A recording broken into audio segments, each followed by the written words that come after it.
Chipped ham and football. That's what Pittsburgh does. Feels great to say after we've been piecemealing it a bit these last couple of weeks through the holidays, but we're back with a great guest. Should be a fun show.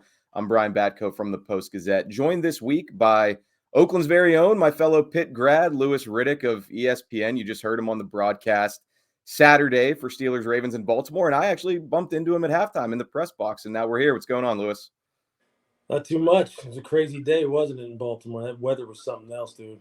Yeah, even the walk, like everybody's like, well, you were in the press box. But I'm like, yeah, but I still had to walk from the parking lot to the media gate. That wasn't a lot of fun. So, yeah, watching the guys during warm-up I was sitting there going, you know what?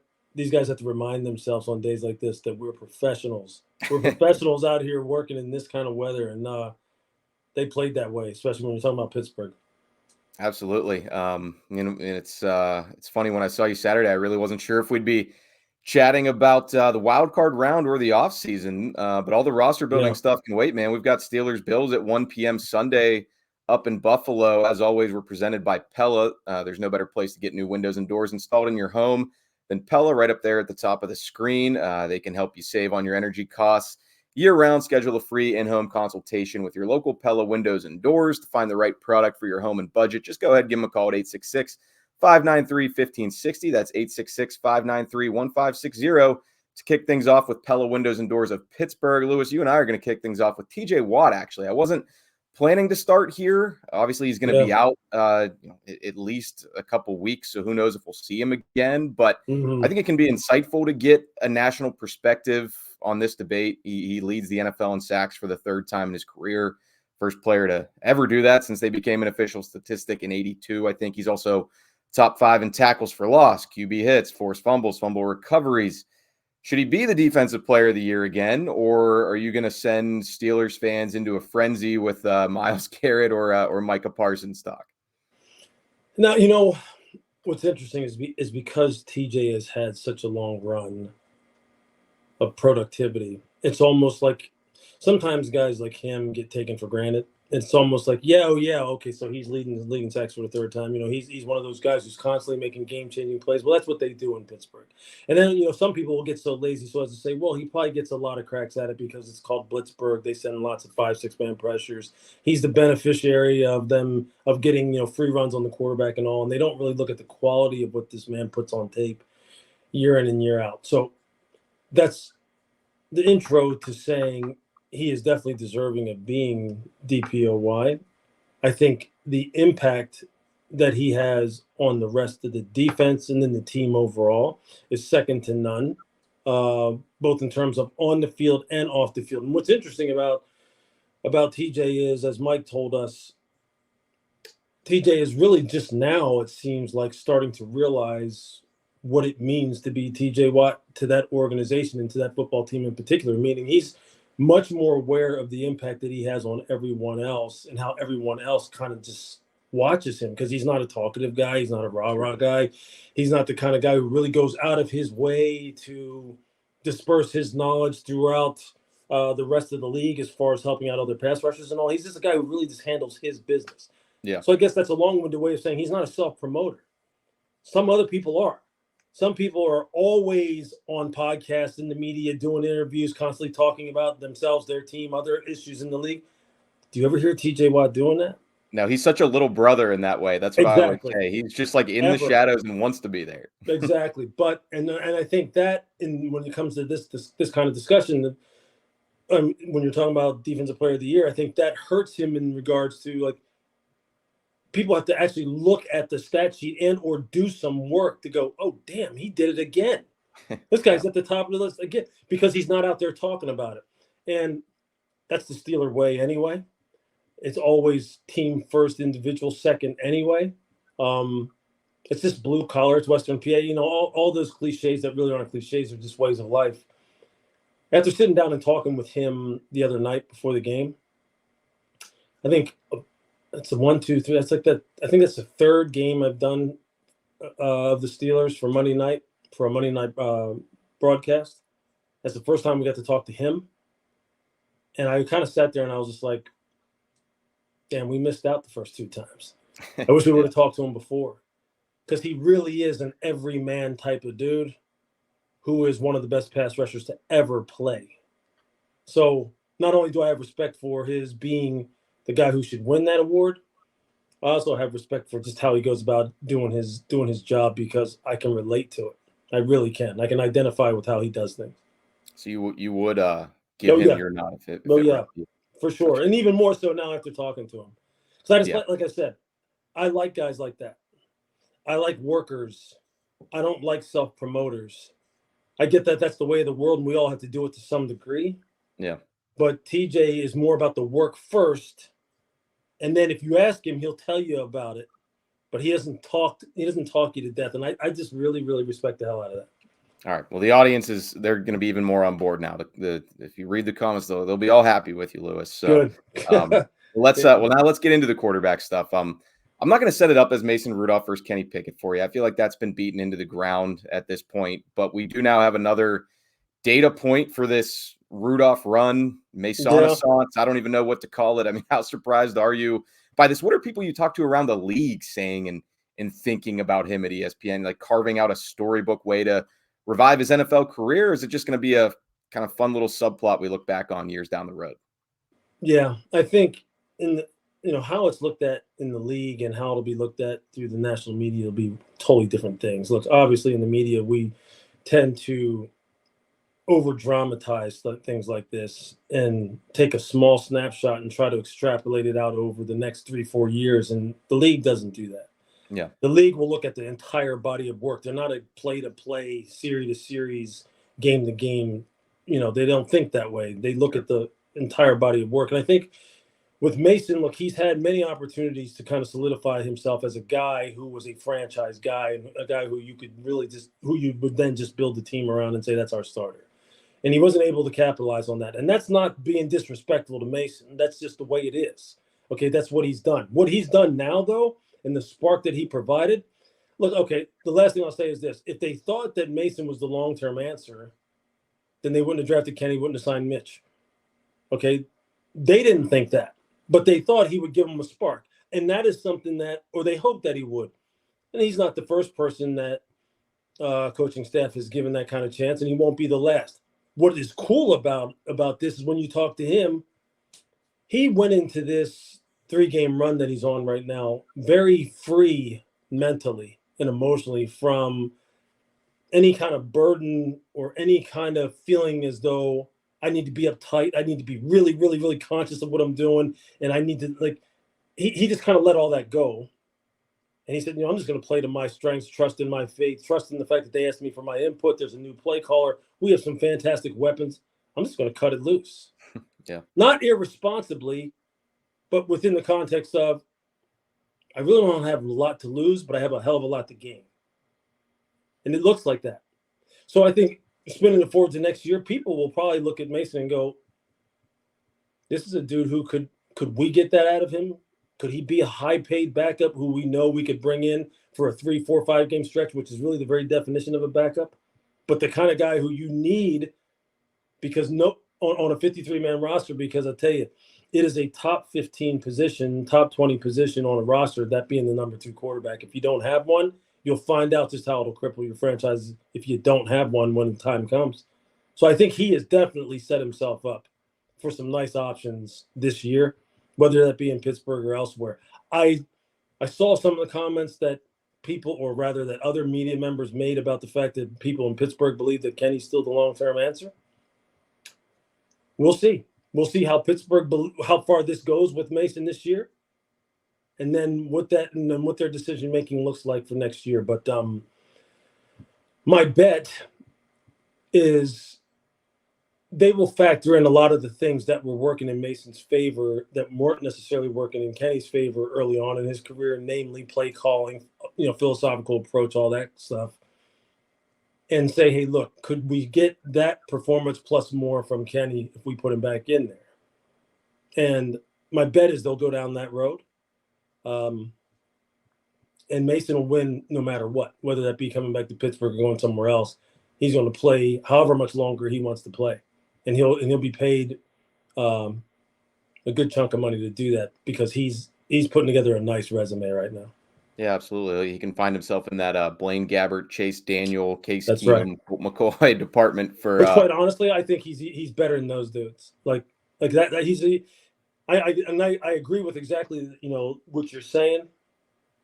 But all those guys, having sat and talked to that dude too, he's a step above that. he's got a little more of a ceiling probably Yep. for other teams Yep. to look Yep. at. So, Exactly. and yeah, and speaking of Kenny, I mean, remember talking to you at Pitt commencement in 22 when you were the keynote speaker. Steelers had just drafted him. I know you're a big fan of him, the pick, the fit.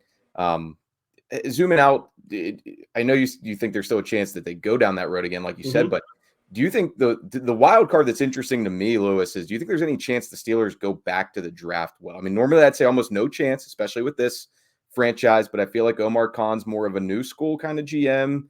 His assistant GM, Andy Weidel, comes from the Eagles, where Howie Roseman was never shy about going QB and even had the famous quarterback factory line a few years back. And plus, I mean, this class coming out of college is pretty darn tempting, right? Yeah, there's the old adage that the best time to find a quarterback is when you don't need one. That is a Andy Reid staple. Speaking of Philadelphia, going way back to when he first took over there in 1999, I believe it was. So could they wind up adding someone to the mix via the draft, especially if Mason gets an offer that they just don't feel as though fits in their salary cap structure? Sure.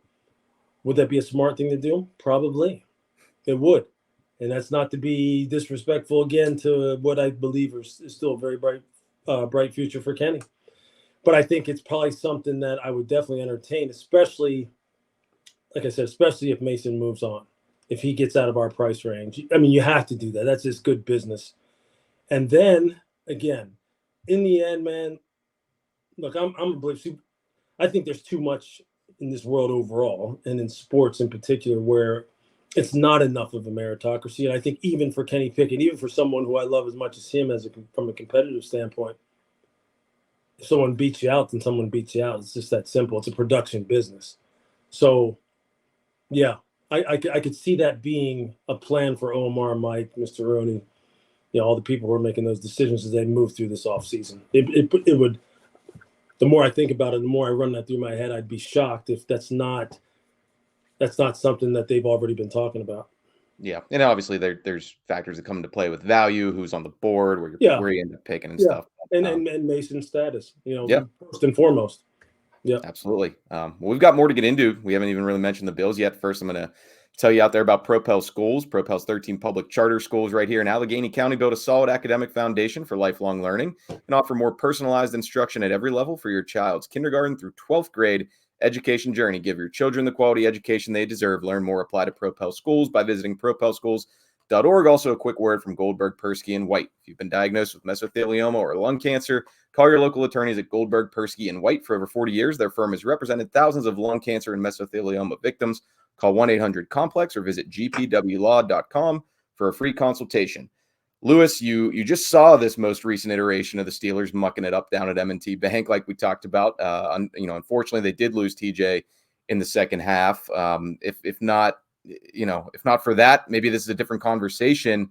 But I know you're also watching Bills Dolphins intently Sunday night. Yeah. What to you is the recipe for a Wattless Steelers team to go on the road and try to stun Bills Mafia at their house, especially the way they're rolling right now? Well, obviously, look, Pittsburgh's one of the very best in turnover differential in the league this year. Okay? So, in playoff football, cold weather, which they're not, I mean, they're used to. Protecting the football, number one. Controlling field position, number two. Number three, what started this 3-game run that they're on, basically? They've been leading the league in number of rushes per game. I believe they were leading the NFL in rushing touchdowns, and then they were leading the league, I believe, or they were very near the top in the league in plus 25-yard explosives in the passing game produced. And they feed off of one another. That recipe has to continue. Najee has to continue going this way. Not this way, that way. Because when he's going like that, he's a problem. He's been doing a much better job of that lately, for sure. Exactly. Broderick Jones needs to continue to be, as Mike told us, the current day version, or rather morphing into the current day version of Marquise Pouncey. That guy, that nasty tone setter. As Cam Hayward told us, he's picking on people. He needs to be the bully. And they need to play that way. Because when they do, everything else feeds off of it. And then hit the shots to George or Deontay, who also showed you this year, look, I'm not just an intermediate short route runner. I can hit the explosives too. So they need to stay true to who they've been and not turn it over. And Mason's done a fantastic job, although, he got a little bit of a get out of jail free card against Baltimore with the weather and stuff about not turning it over. But he's been very smart that way. You got to do that when you play Buffalo. You've got to. And on the flip side, defensively, make sure that James Cook doesn't get going, because he has been the spark for them. I know Josh is someone who people have a love affair with, and his size and his strength and his I get it. I mean, he's a stud. James Cook ignited them this year.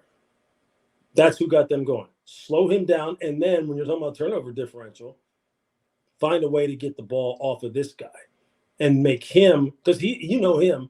He'll do that. He's going to give you some chances. It's just whether or not you're going to take them. Mm-hmm. And you know what? Outside linebacker is probably the deepest position on the Steelers roster. So, look, Golden, Highsmith, Herbig. Yeah, how about that? How about if Herbig was 2 inches taller, he'd beat TJ Watt?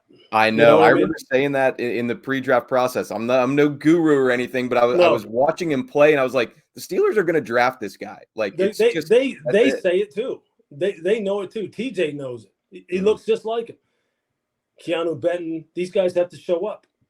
They have to show up, and they have to create some turnovers off of a team that will give them to you, and not blink in that environment.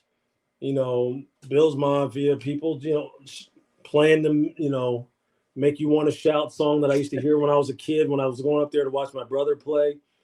It's wild, man. It really is one of these tests for Pittsburgh that kind of plays right into their hands, because this is a team that has a lot of resolve, they don't hear a lot of noise, even when things are going bad. And they're uniquely, I think, qualified to go into this kind of environment and shock some people if they stay true to who they are and can execute, in the way that they have executed. And it won't be easy. It won't be easy. But look, you've been around this team.